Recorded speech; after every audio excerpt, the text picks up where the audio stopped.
Here's the thing about fishing line. We get questions all the time. What kind do you use? What pound test? Et cetera, et cetera.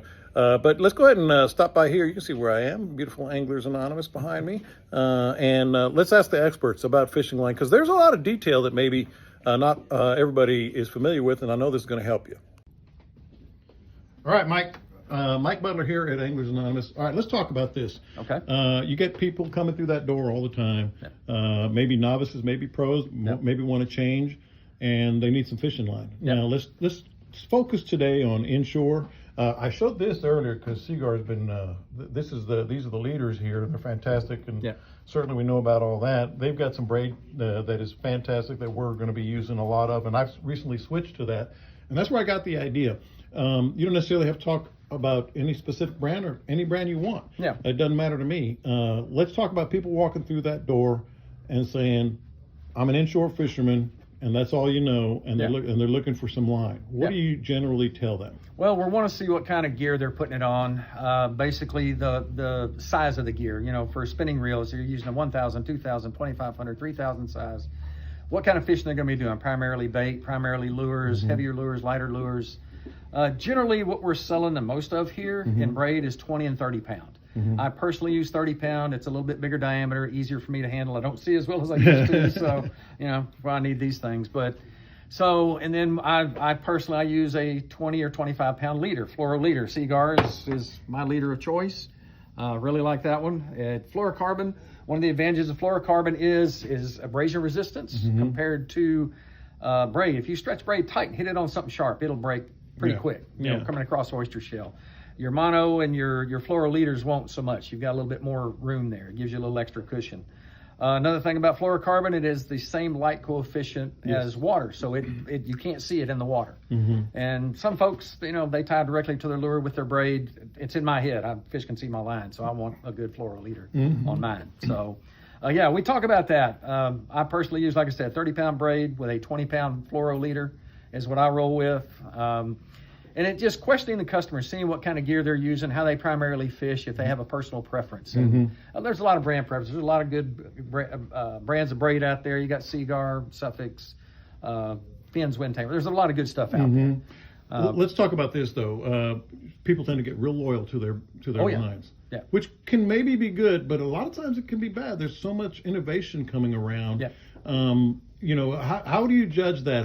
What do you tell people about, hey, you may want to try this when it's ingrained in all of us? Oh no, this is what I use. You know what I mean? Yeah, and that comes down to what are you trying to accomplish in your fishing, and color is a key. Some people want a color to match their gear. Some people want a color that's going to match the water. Personally, I'm one of those guys. I use a lime green line. Again, my eyes aren't so good. I like to see my line. If the fish hit my line, sometimes they hit coming to you. You can't see where the line's going. I like a bright color, but a lot of guys like it. Again, camo. They don't want the fish seeing their line, and I get that. But I tie about a 6 foot leader. So that gives me you tie 6 feet. Yeah. And I use an FG knot, which is a very low profile knot. When you're casting out, it's smaller on the front end, a little bit bigger on the back end. So it goes out through your guides very smoothly, very quietly. You can feel it click a little bit when it's coming back in. But I tie a long leader. FG knot. Yeah. Now you mentioned 20 and 30. A lot of people, in fact, I was just talking with Caleb and Dean from the podcast, and I think Dean said he wants 10.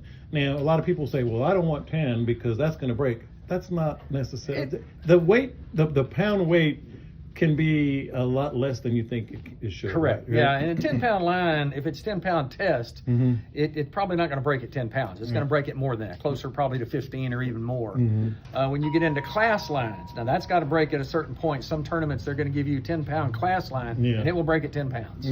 So, but 10 pound test is sort of a loose parameter that they go with. That's like the low end of what they tested it Correct. at. Now, braid is all the rage. Yes. And with good reason. Are there any scenarios when you wouldn't use braid? None that I can personally think of. Now, in the bass market, there's a lot more finesse fishing going on, like things like that. If you've seen guys in bass tournaments, they got 12 or 15 rods on the front of their boat.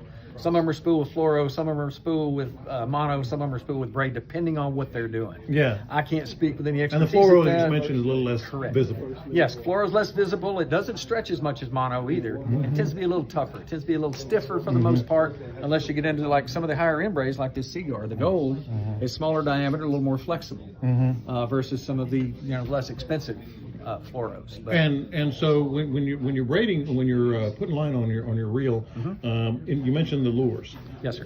What do you tend to use different, or should people use different pound tests for depending on the lure they're throwing? Yeah, I mean, a lot of guys, especially if you're throwing really light lures, a lot of guys are getting into throwing like the Bugs lures or really, really light stuff. And they're using this BFS equipment, which is bait finesse system, or LTS, which is light tackle system. So they're using reels that only hold 50 yards, not a lot of line. And they're having to put really small braid on there to get enough line on there to fish with it. But there's a lot of guys that are fishing extremely clear water, back in the marsh, that sort of thing, fishing lighter tackle than normally. Awesome. Well, before we get out of here, I mean, what do you have going on here at Anglers Anonymous? Man, I want to do a little shout out with all the knowledge you just laid on us. Well, we were talking a minute ago about Michael O'Krulik at Knock and Tail, his new corks. Come and check those out. It's a really cool cork. It's got a very light rattle in it. Popping Smaller cork. BBs. Now you're talking my language. Yeah, these are nice. If you like fishing anything under a cork, and a lot of guys fish gulp under a cork. A lot of tournament guys do that, so it's not just a bait thing. But so we got those in the shop now. Southerly, new clothing brand. I mean, we carry some good technical clothing around here. Grundon, Sims, and Southerly's a new Texas-based brand. They're based out of Port O'Connor. Some really good stuff. Come check them out here in the shop. Some very nice clothes, very well-made stuff.